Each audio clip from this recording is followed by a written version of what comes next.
Et nous enchaînons à présent avec Marché à thème, le dernier quart d'heure thématique de Smart Bourse. Et nous vous proposons de revoir l'interview d'Alexis Dupont, directeur général de France Invest, au micro de Grégoire Favet.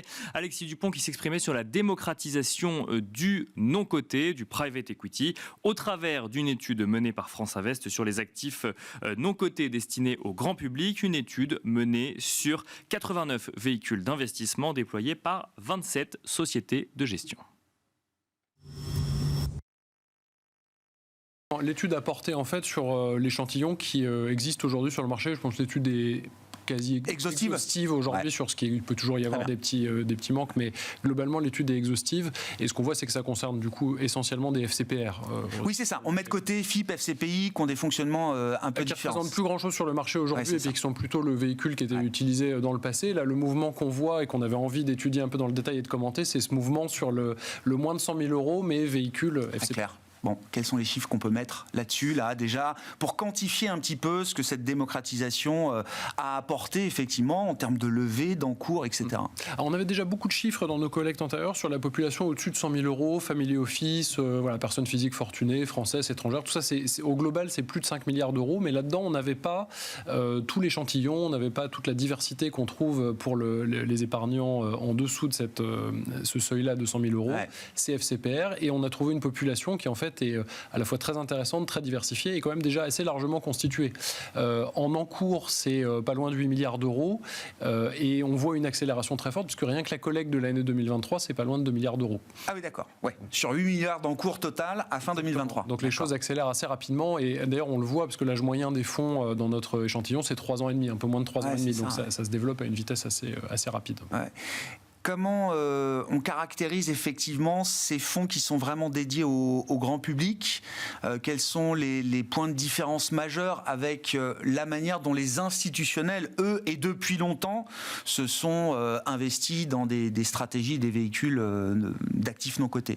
Il y a des similarités, puis il y a des vraies différences, notamment en termes de constitution. Nous, ce qui nous a quand même beaucoup surpris, c'est que c'est vraiment du non coté. C'est pas du capital investissement, du private equity, c'est du non coté. Au sens large. Au sens large, les actifs sous-jacents en fait sont beaucoup plus diversifiés que ceux à quoi on pouvait s'attendre.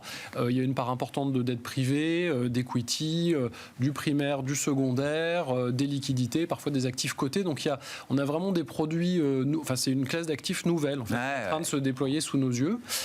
Et avec des différences du coup avec le monde institutionnel, ça fonctionne plutôt en appel immédiat, là où le monde institutionnel fait ce qu'on appelle de l'appel progressif de capitaux en fonction des besoins.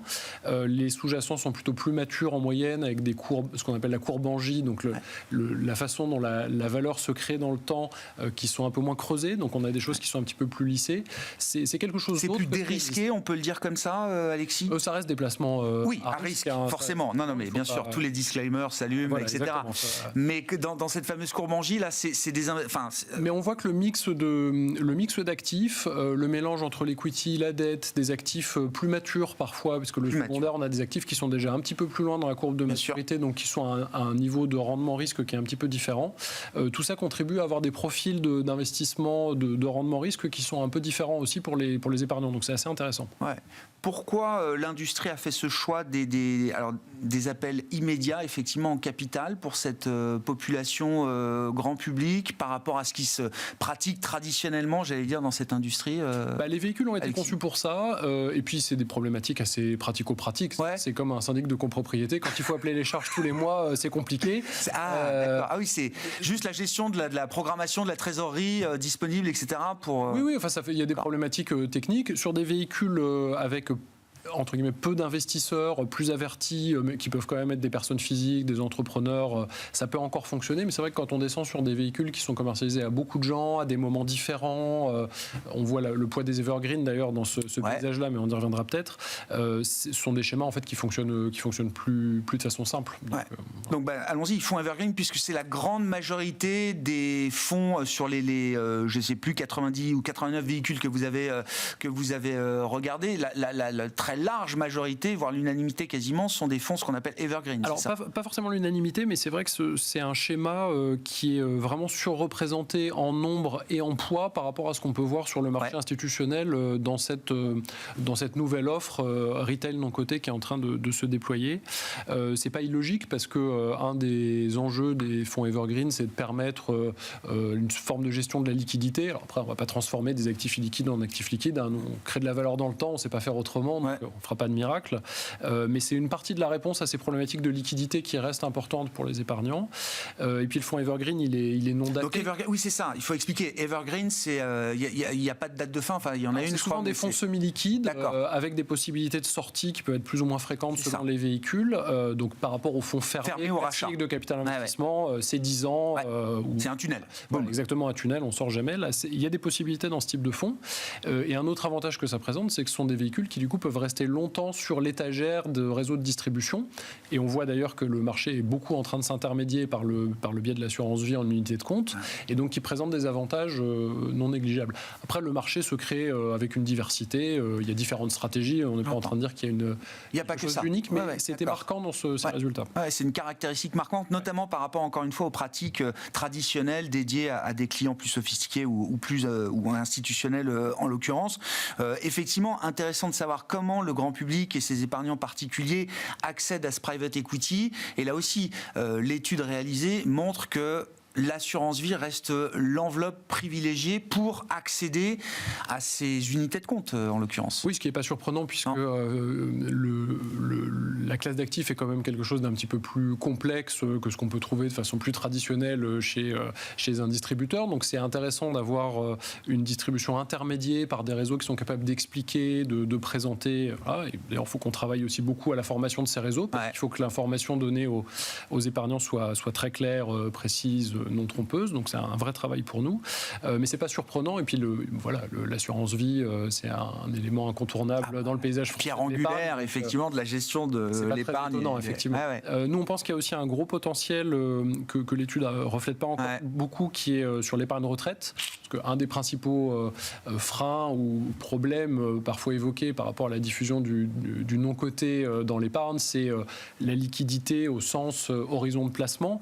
Dans l'épargne retraite, quand vous investissez à 20 ans ou 30 ans, c'est un effet qui se gomme complètement. Donc ça a beaucoup de sens, et on pense que la loi Industrie Verte va beaucoup faire accélérer. D'autant qu'il y a eu un réel engouement pour les produits d'épargne retraite depuis leur création. Parce que ça a beaucoup de sens. Quelque part, c'est un rattrapage par rapport à ce qu'on voit dans d'autres pays. Je pense aux États-Unis ou autres, où il y a une part de non-coté qui reste résiduelle, mais qui est beaucoup plus importante que ce qu'on peut trouver dans les produits français. Est-ce que l'adaptation de ces produits au grand public, notamment sur l'aspect liquidité, etc., est-ce que ça s'est fait au détriment de la performance ou pas ? Qu'est-ce que vous avez pu mesurer de ce point de vue-là, sachant encore une fois qu'on est sur des historiques de performance encore jeunes en la matière ? Voilà, il faut être très prudent là-dessus. Les historiques sont relativement jeunes, et puis les performances passées ne préjugent pas des performances futures, comme chacun sait, donc il faut être très prudent par rapport à ça. Nous, ce qu'on voit dans cette étude, qui est factuelle par rapport à ce qu'on identifie sur le marché, c'est que à âge de véhicule équivalent, ça n'a visiblement pas d'impact très important, parce que la constitution des portefeuilles, le timing dans lequel ces portefeuilles se constituent peut permettre de lisser des effets différentiels. Après, évidemment, quand vous avez un fonds evergreen dans lequel vous avez un petit peu de liquidité pour faire face à des rachats, il y a un arbitrage entre liquidité et performance qui peut se faire, mais qui n'est pas si significatif que ça. Encore une fois, tout ça à prendre avec prudence et à apprécier dans le temps ce qu'on fera, nous, année après année. On a eu en revanche la satisfaction de constater que les moteurs de performance, au sens le multiple d'investissements qu'on pouvait trouver, étaient finalement pas si différents dans son approche que ce qu'on peut voir dans le monde institutionnel. Bien que les actifs sous-jacents soient finalement assez différents. Je comprends. Et on aurait pu s'attendre à des différences qu'on n'a pas constatées aujourd'hui. Là aussi, il faut voir comment tout ça évoluera dans le temps, mais c'était plutôt positif. Est-ce que les grands publics, les clients privés qui se sont intéressés à ces actifs non cotés, l'ont fait aussi avec des motivations d'impact ? Je pense que c'est toujours une motivation quand on s'intéresse au capital investissement. D'abord, aujourd'hui, il y a quand même finalement une offre qui émerge tout juste, mais qui part de pas grand-chose sur le marché. Et le moteur principal de ce qu'on mesure, on fait des sondages régulièrement pour voir ce qui intéresse les épargnants dans ce type de placement. Alors, la performance, ça revient, ça c'est assez normal, mais c'est pas le seul moteur du tout. L'aspect financé des PME, des ETI ou évidemment des startups avec une dimension locale, puisque l'essentiel de nos investissements aujourd'hui, 80% est en France, avec un placement, je dirais, tangible, qui souvent qu'on peut expliquer à sa grand-mère, c'est-à-dire même si on ne rentre pas dans les détails techniques. C'est peut-être l'entreprise du coin de la rue, quoi. C'est peut-être la PME du coin de la rue, dans laquelle d'ailleurs peut-être qu'on travaille. Enfin voilà, il y a quelque chose qui est parlant et qui est recherché par les épargnants, presque plus que les objectifs de performance. Mais on le voit à travers les véhicules qui sont proposés. Il y a alors, il y a toute une classification, effectivement, autour du degré d'impact ou du degré d'engagement extra-financier qu'on veut apporter. Est-ce que ça se retrouve ou est-ce que c'est assez blend de ce point de vue-là? Non, d'abord, je pense que tous, mais c'est vrai au-delà du retail, tous les acteurs du capital investissement aujourd'hui, quand ils investissent dans une entreprise à 10 ans, aujourd'hui, ne peuvent pas faire l'impasse sur le fait de la transformer sur le plan de la durabilité. Donc là, ils le font tous. Après, ils le reflètent plus ou moins dans leurs éléments marketing, et là-dessus je pense que tout le monde est très prudent aussi pour rien dire d'inexact ou de trompeur, d'exagéré, oui. Mais au-delà de la durabilité, je pense que l'épargnant va chercher le sens, la cible d'investissement qu'on comprend, qu'on a envie d'aider, enfin une forme d'affection presque dans ce qui est fait. Ouais. Bon, très intéressant. En tout cas, voilà, je retiens, c'est 8 milliards d'encours pour le grand public dans le non-coté avec le mouvement de démocratisation de ces dernières années et 2 milliards levés en 2023. Et ça grandit beaucoup. On n'a pas parlé des frais. On a quand même eu la satisfaction de constater que ce qu'on voit souvent reflété dans les publications diverses, ce sont des frais maximum qui sont dans les documents commerciaux, parce que c'est la seule information qui existe publiquement. On avait cette intuition, mais quand on regarde en pratique, les frais réels, ils sont bien en dessous des frais maximum, ce qui est bien normal, mais c'est quand même important de le dire.